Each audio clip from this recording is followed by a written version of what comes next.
O grande deus da morte da mitologia egípcia é um dos representantes contra os humanos para dizimar a humanidade de uma vez por todas e deixar a terra livre de nós. Mas qual será o seu nível de poder? Quais as histórias por trás do deus egípcio que inspirou Uemura para criar o personagem através do universo de Shumatsu no Valkyrie?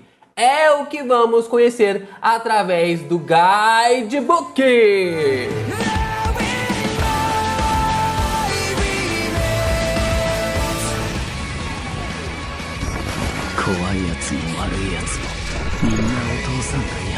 Yo, Geeks, aqui é o LP e vocês estão no canal do Geek Brasil. Fiquem ligados porque esse vídeo contém spoilers do mangá de Shumatsu no Valkyrie. Sim, pessoal, vamos aqui falar um pouco sobre todos os detalhes que o Guidebook, que é o livro bonitinho que tá ali atrás, fala sobre o deus do Egito, Anubis. Se você tá empolgado, curioso com esse vídeo, já chega na voadora com like, se inscreve aqui no canal e também compartilha ele com seus amigos, porque tem muita coisa pra gente falar sobre o Anubis por aqui.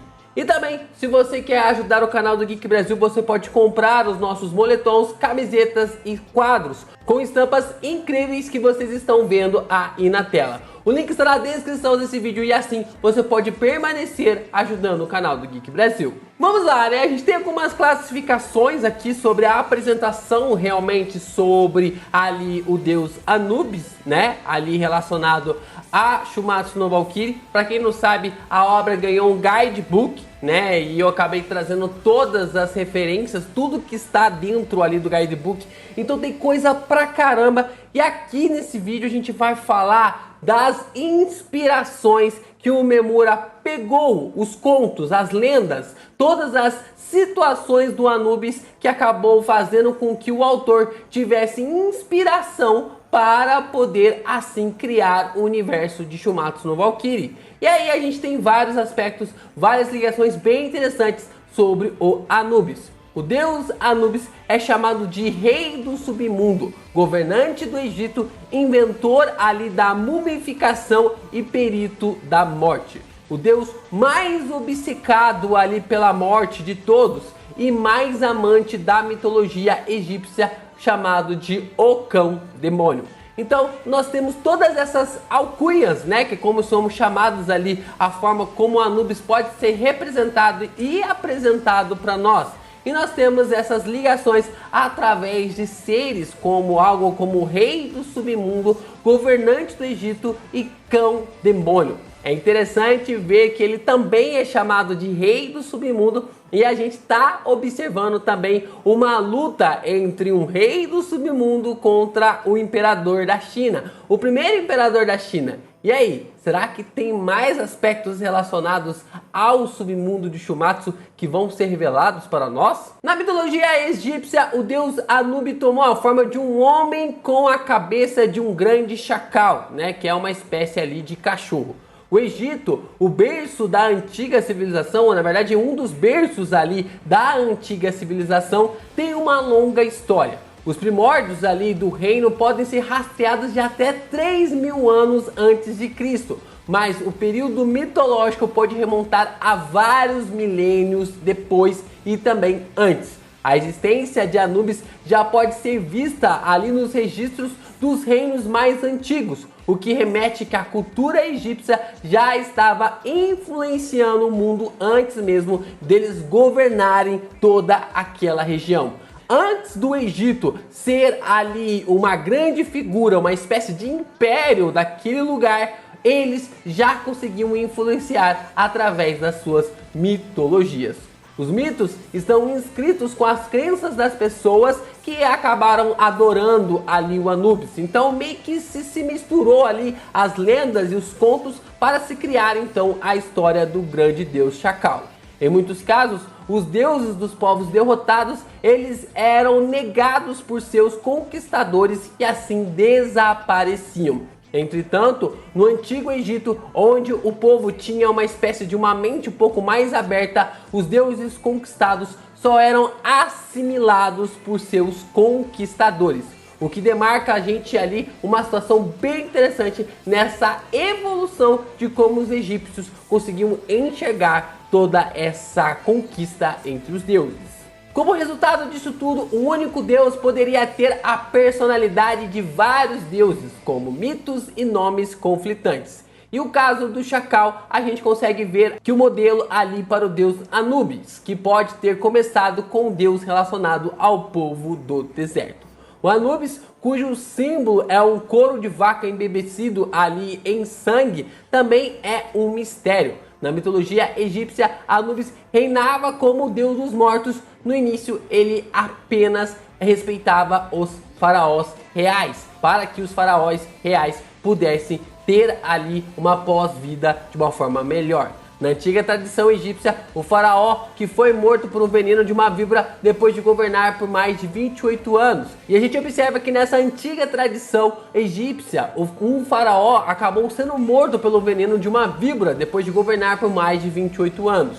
Os egípcios, que acreditavam no renascimento da alma, não a teriam deixado ali para morrer. Durante esse ritual, o deus Anubis apareceu com uma cobra venenosa e tirou a vida ali do rei.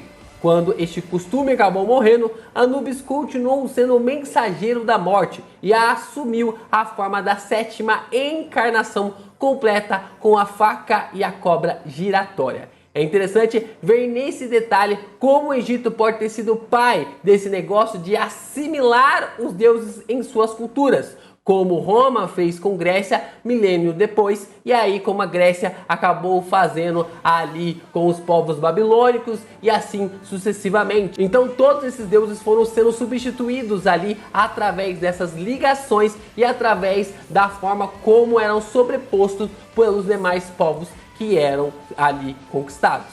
A gente tem então a história de Anubis, que era o filho de Nefetes, que era a deusa dos rituais. Eu nem sei se é assim que se fala, Nefetes ou Nefetes, mas que havia se apaixonado ali por seu cunhado Osíris.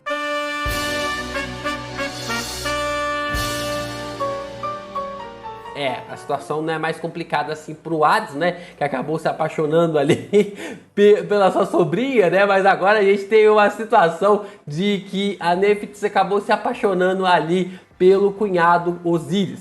Osíris então foi morto pelo marido de Nefetes, né, que é o Sete, e foi Anubis quem embalsamou o seu corpo e acabou assim criando a primeira múmia. Anubis levou a múmia para o túmulo e a protegeu até a conclusão da cerimônia de abertura ali da sua boca. Assim, ele revitalizou a força vital dos mortos, e esta era a forma básica do ritual ali da passagem entre a vida e a morte. Antes da chegada de Osíris, Anubis era o governante do submundo e deixou o cargo com a chegada ali do deus. Eu tô realmente curioso para saber como que o Anubis vai lidar com essa situação, como que ele vai realmente receber essa parte de que ele foi trocado por Osíris, né? De que ele era o deus do submundo, e aí quando Osíris chega, ele parte a ser ali o comandante do submundo do lado egípcio. Então, será que o Anubis recebeu isso de bom grado? Será que o Anubis entregou isso porque quis? Ou isso foi tomado dele? Isso que vai ser interessante acompanhar e ver a jornada do deus ali em relação a Shumatsu no Valkyrie. Ele também estava encarregado de usar o equilíbrio de Ra para medir a pecaminosidade dos mortos. Se o pecado fosse maior que o valor da alma, a ressurreição não seria permitida e o coração do defunto seria oferecido à deusa Amit. Para os egípcios que acreditavam na ressurreição após a morte, o Anubis, que estava profundamente envolvido à morte e à ressurreição, era o juiz final da vida. Era ele que iria definir se a pessoa iria ali ressuscitar depois ali de uma certa tribulação ou coisa do tipo, ou se ela teria sua alma perdida eternamente através de ser consumida pela deusa Amit. Ali, o deus Anubis, que presidiu a morte de uma grande civilização, era um especialista ali em mortes. O deus Anubis, que presidiu ali a morte de uma grande civilização, era um especialista em morte. Ele também era o juiz mortal e acaba sendo um dos representantes dos deuses para lutar em favor deles contra os humanos em Ragnarok, através desse clamor que foi criado ali pela própria Brunhilde para lutar ali contra os humanos, envolvendo a esse julgamento final que está acontecendo através do Ragnarok. Então, agora eu acabo perguntando sobre um deus que tanto ali proclama pela morte. Quem mais poderia ser uma pessoa, o seu grande adversário, a não ser alguém que conseguiu fugir da morte mais do que ninguém? Sim, estamos falando de Rasputin, e esse duelo tá mais do que escrito desde o começo de Shumatsu.